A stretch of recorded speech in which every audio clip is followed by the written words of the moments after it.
Hey, what's up YouTube? This is Dark Arm Duelist, and I've got another deck profile for you guys.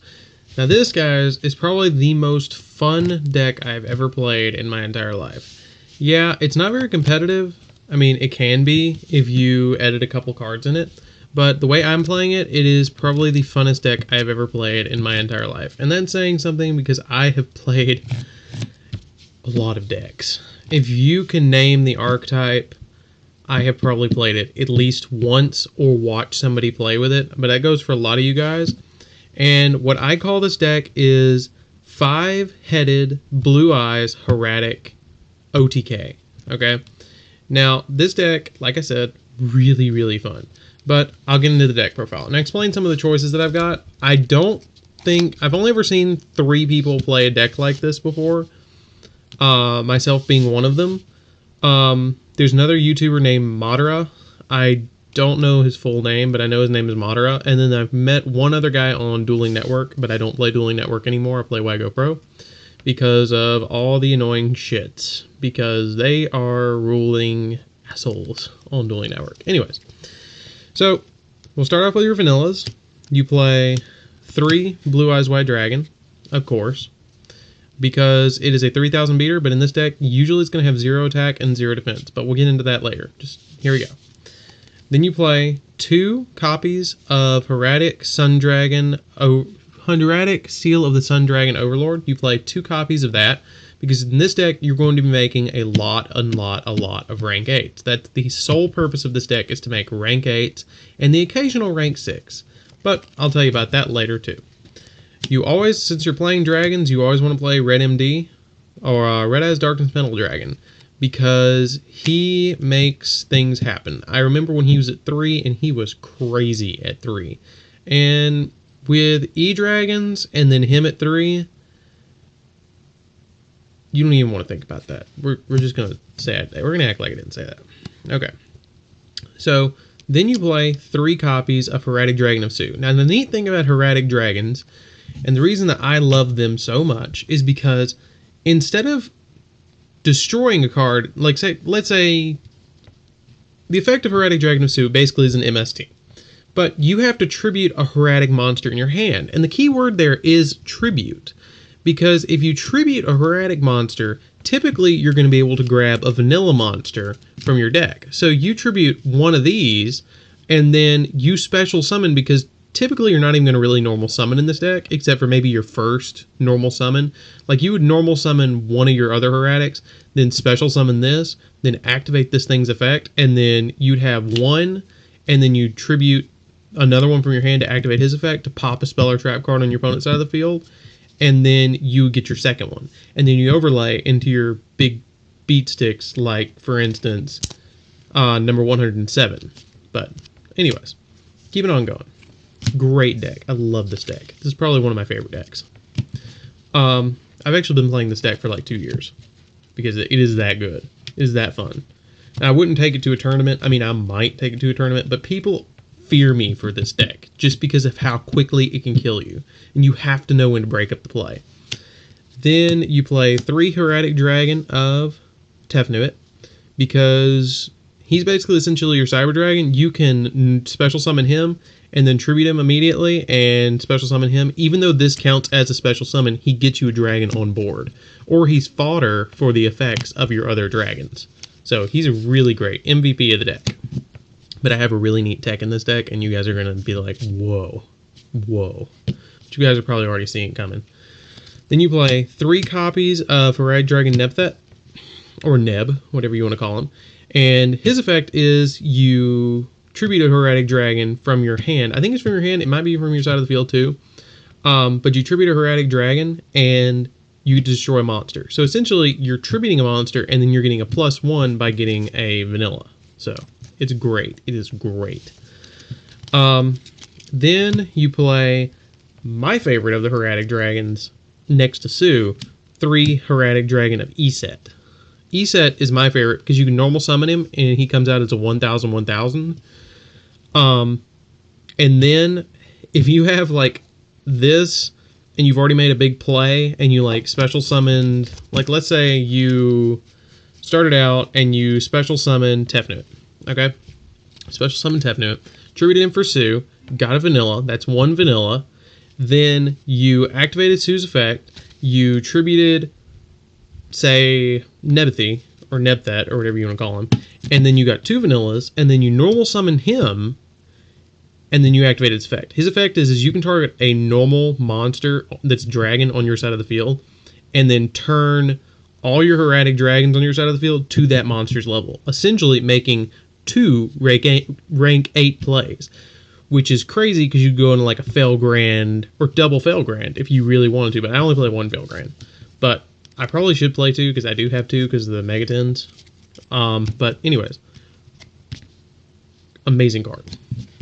If you're going to play this deck, you at least need to play this.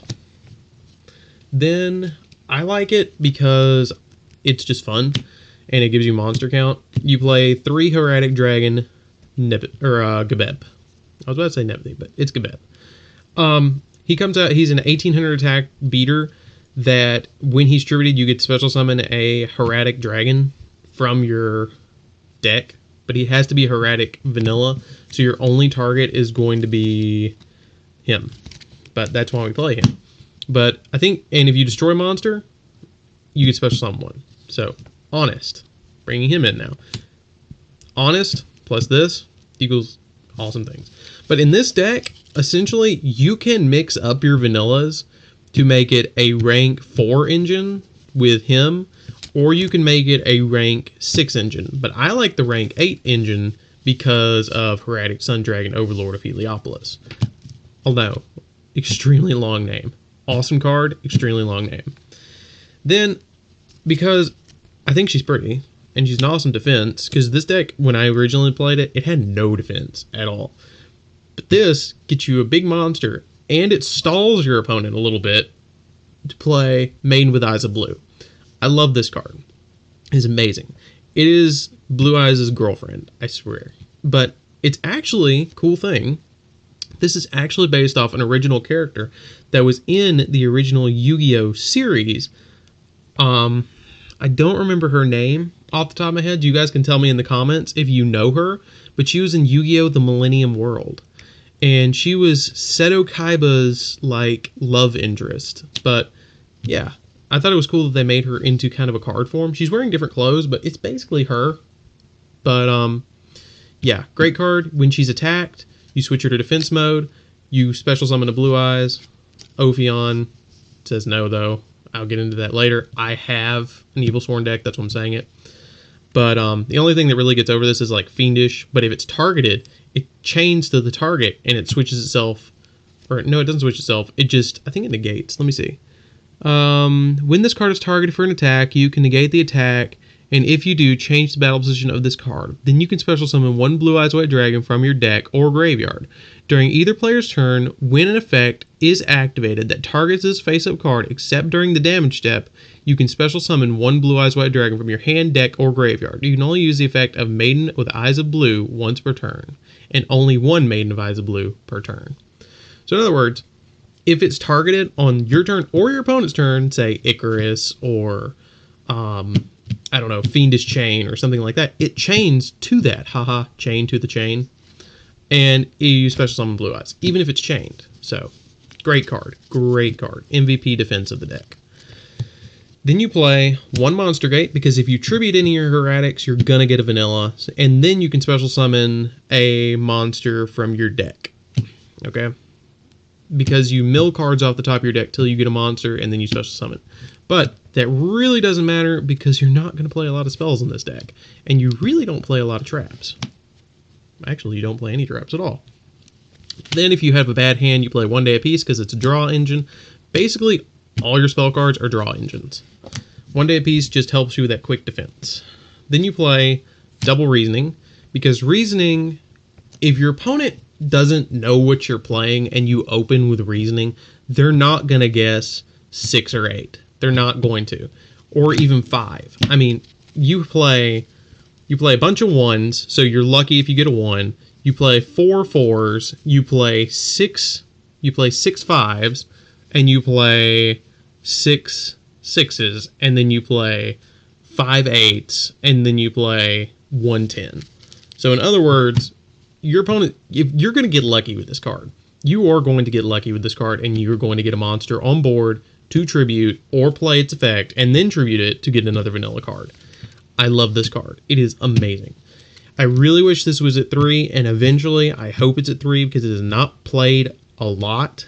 So I think it might come to 3, and then this deck would be the nuts. I mean, it already is, but it would be better. And this card you're going to play, I wish it was at 3 still, Hieratic Dragon, Seal of Convocation. You basically add, it's Rhoda for this deck. It is Reinforcement of the Army. You add a Hieratic monster from your deck to your hand. Then I'm going to leave that card for last. Okay. Then, because you need it, you play 3 Trade-In. Because you can, it does not matter where your Hieratic monsters are, or your vanillas are, to get them. It does not matter. This card, you discard it. You discard a level 8, and then you get to draw 2 cards. So it's basically you're milling your deck pretty quickly. It's great. I like it. Then you play 3 Silver Scry. Silver Scry is awesome. It lets you special summon. Is Monster Reborn for normal dragons. You get to special summon a normal dragon from your graveyard. That's basically it. Then, the MVP of the deck that you guys probably did not see coming, and if you don't know what this is, I want you to comment in the comments to tell me what this is before you see it, okay? I'm going to give you a second to think about it, okay? What is this? What is this, okay? You ready? 3, 2, 1, here we go. It is 3 copies of Dragon's Mirror.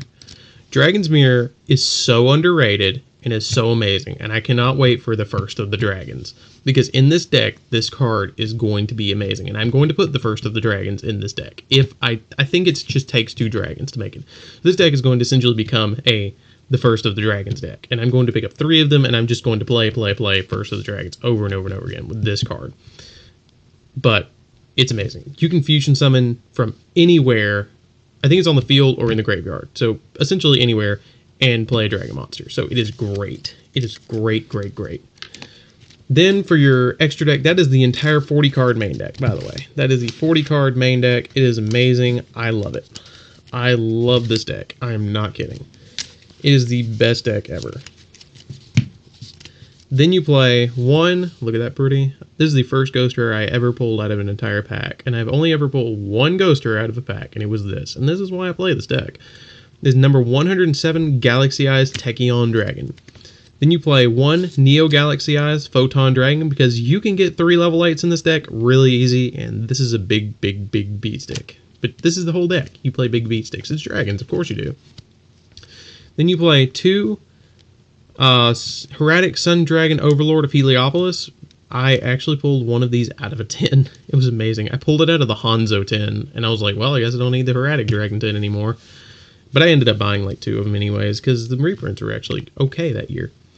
Thundergate Dragon, because sometimes you just need to blow up the field, and he's the thing. I mean, yes, you get a lot of destruction out of Hieratic Sun Dragon Overlord of Heliopolis. It took me so long to learn his name. But this card is amazing because sometimes you need to blow up the field, and sometimes you don't. But more times than you're going to need to. You actually do want to use them. Then you use Divine Dragon Felgrand. He is probably the best rank 8 in the deck. No, he's not an ultimate. He's an ultimate rare. I just want to show you guys that. He's so cool in ulti. And that finishes it up for the rank 8s. You can put anything you want in here. Like I said, this deck is just for fun, but this is the way I play it. Then you play 1 Photon Strike Bouncer, because sometimes you're going to go into 6s, not so often, but sometimes you will, and he can stall and pop stuff and get you 1,000 damage. He burns. Gauntlet Launcher, because sometimes you need to pop more than one thing. Hieratic Dragon, King of Atum. I don't use him that often. It took me so long to actually get him. And then I realized in this deck, he's not great.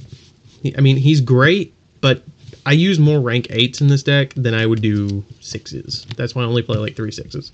Then I play 1 Palamedon, I think, or Sky Liege, whatever, Star Liege. I play 1 of him just in case I somehow only have to cards that are level 4. And I only play 4 level 4, so I just threw them in there because I was like, hey, why not? Then you play 3 Azure Eyes. Whoops. 2 Azure Eyes. I thought I played 3, but I guess I took out 1. Then you play 2 Azure Eyes, White Dragon, because that card is fun because he just recycles all your blue eyes. Then my favorite card in the entire deck, because of Dragon's Mirror, is 5-Headed Dragon. He is an extremely big beater that a lot of people are like, how do I get past him? And if you can set this up in this deck, you will make him, if you draw Dragon's Mirror, essentially, you will make him turn 1 or turn 2. And your opponent normally will not have the setup to get past him. And if you wanted to, you could play Trap Stun in this deck, and then you would just be crazy. And then you play 1 Blue Eyes Ultimate Dragon. I just wanted to play it because at one point I got 30 of these. And I was like, you know what? Why not? But another card that you could play in here that is a synchro is Star Eater. And you could turn it into a rank 6 engine and take out a bunch of your vanillas, like your Blue Eyeses and stuff. These. And you could play like, I don't know, 2 Alexandrites and like 3, where's the other Blue Eyes? Like 3 Labradorite Dragons. And you could go Star Eater for days. You could tribute like random Sue and go Star Eater out of any of your rank 5 or level 5s plus him. But yeah, guys, this is my Hieratic Dragon OTK. Sometimes if you can get it, I mean, most of the time you will get this off. But I love this deck. Like I said, this is probably my favorite deck to play next to Blackwings. Blackwings are my favorite deck of all time, and they will be my favorite deck for all time. The only reason I haven't done that deck profile yet is because it's not quite done for this format. But this deck is probably my favorite, and as always, Dark Arm Duelist signing out. By the way, this mat came from Inked Playmat. I bought it off Amazon.com. It was only like 20 bucks. So if you guys want a really good quality playmat, go to Inked Playmats. They are great. Anyways, see you around, guys. This is Dark Arm Duelist. Bye.